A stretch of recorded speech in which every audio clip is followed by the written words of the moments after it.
L'amour. Un mot, 1000 promesses. Un piège? Peut-être. On rêve tous du grand amour, celui qui nous transporte et nous élève. Mais la réalité est souvent plus sombre, plus complexe. Le bonheur à deux, un mystère, une énigme à résoudre. Imaginez un couple, apparemment heureux, sourire poli, regard vide. Derrière la façade, une vérité plus troublante. Non-dit, frustration et rancœur s'accumulent. Leur amour, un château de cartes prêt à s'effondrer. Comment déchiffrer ce code, percer le secret d'un bonheur durable?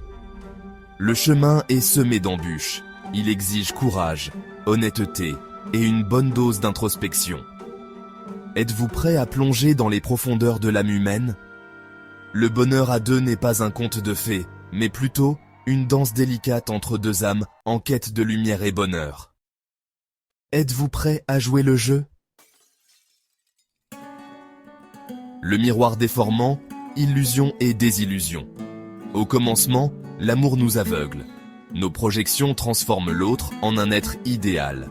On ne voit que ce qu'on veut bien voir. Mais le temps lève le voile. La réalité, plus crue, nous rattrape.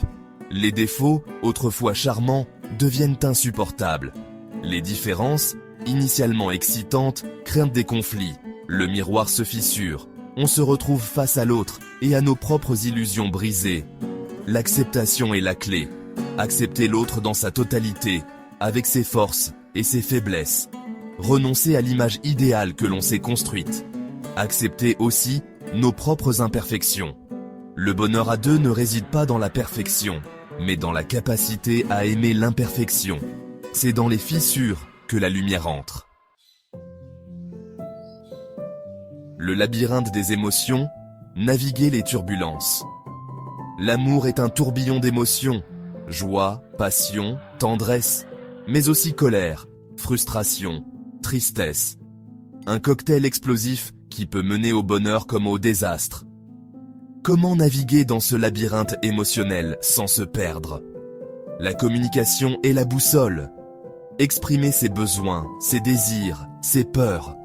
Écouter avec empathie, sans jugement. Apprendre à déchiffrer le langage corporel, les non-dits. La colère est une émotion puissante, destructrice si elle est mal gérée. Il est crucial de l'exprimer de manière saine, sans violence verbale ou physique. Apprendre à s'apaiser, à prendre du recul. Le bonheur à deux demande un travail constant sur soi et sur la relation. C'est un voyage initiatique, parfois douloureux,